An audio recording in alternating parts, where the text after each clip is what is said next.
The 7 Habits of Highly Effective People. Your mission statement makes you the leader of your own life. You create your own destiny and secure the future you envision. It's this abundance mentality that is so important for creating success. It's because most people listen with the intent to reply, not to understand. If I can go there in the mind, I can go there in the body. One thing that's absolutely important to creating an innovation is diversity. Golden nugget number 1, be proactive. Your life doesn't just happen. Whether you know it or not, it's carefully designed by you and the choices you make. You choose to be happy. You choose to be sad. You choose to make fast decisions and stick to them. You choose to waver on your decisions. You choose success, you choose failure, you choose courage, you choose fear.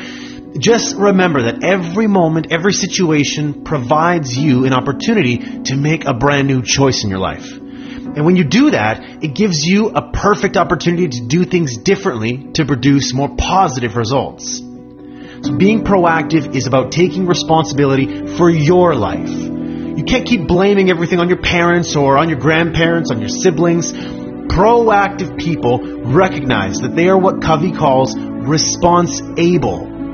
They don't blame genetics, circumstances, conditions, or conditioning for their behavior. They know they choose their behavior. Reactive people, on the other hand, are often affected by their physical environment. They find external sources to blame for their behavior. If the weather is good, they feel good. If the weather is crap, they feel like crap. All of these external forces that are outside of our mind, that are outside of our control, they act as stimulus that we respond to. Now, between the stimulus and the response is your greatest power. You have the freedom to choose your response. One of the most important things you choose is what you say. Your language is a good indicator of how you see yourself. A proactive person uses proactive language. I can, I will, I prefer, and so on and so forth. A reactive person uses reactive language. I can't, or I have to, or if only. Reactive people believe they are not responsible for what they say and do. They don't have a choice. Instead of reacting to or worrying about conditions over which they have little to no control, proactive people focus their time and their energy on things that they can control.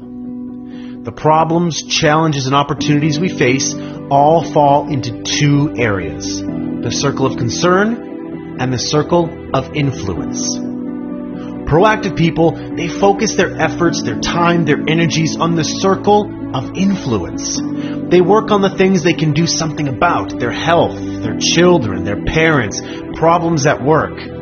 Reactive people, on the other hand, they focus the majority of their efforts in the circle of concern, things that have very little control over.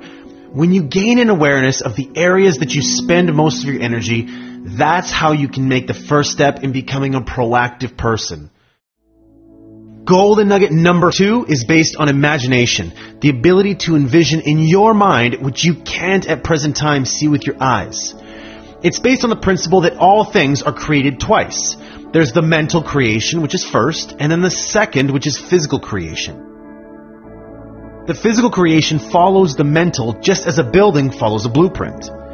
If you don't make a conscious effort to visualize who you are and what you want in life, then you empower other people and other circumstances around you to shape you and your life by default. And you don't want to do that. You want to be in control. It's about connecting again with your own uniqueness and then defining the personal, moral, and ethical guidelines within which you can most happily express and fulfill yourself. Begin with the end in mind means to begin each day, each task or each project, each relationship with a clear vision of your desired direction and destination, and then continue by flexing your proactive muscles to make things happen. Golden nugget number 3, put first things first. To live a more balanced life, you have to recognize that not doing everything that comes along, it's okay. There's no need to overextend yourself.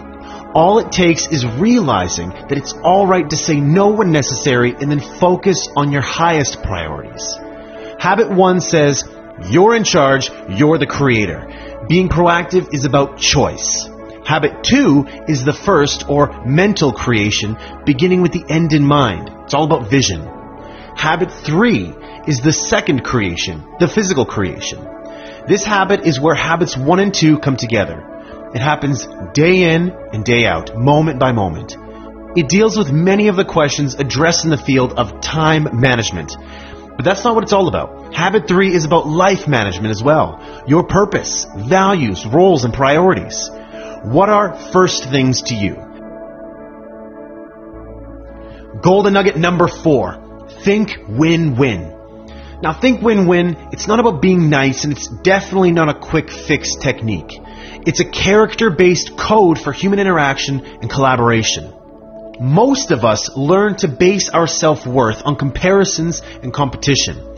We think about succeeding in terms of someone else failing. That is, if I win, you lose. And if you win, I lose.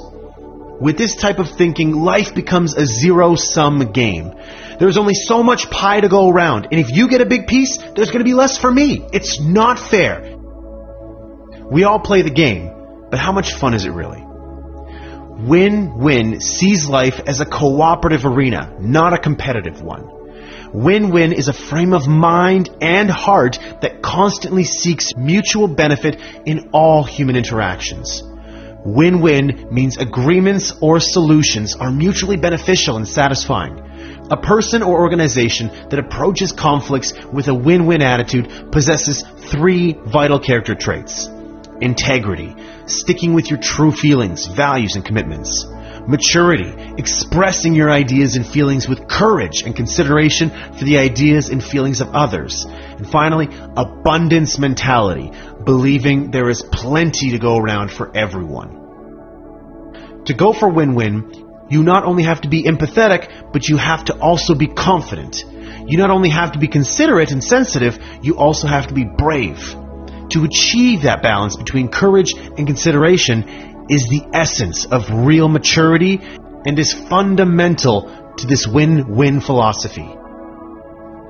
Golden nugget number 5. Seek first to understand, then to be understood.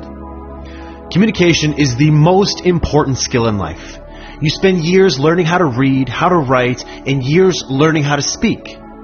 But what about listening? What training have you had that enables you to listen so you really, deeply understand another human being? Probably none, right? If you're like most people, you probably seek first to be understood.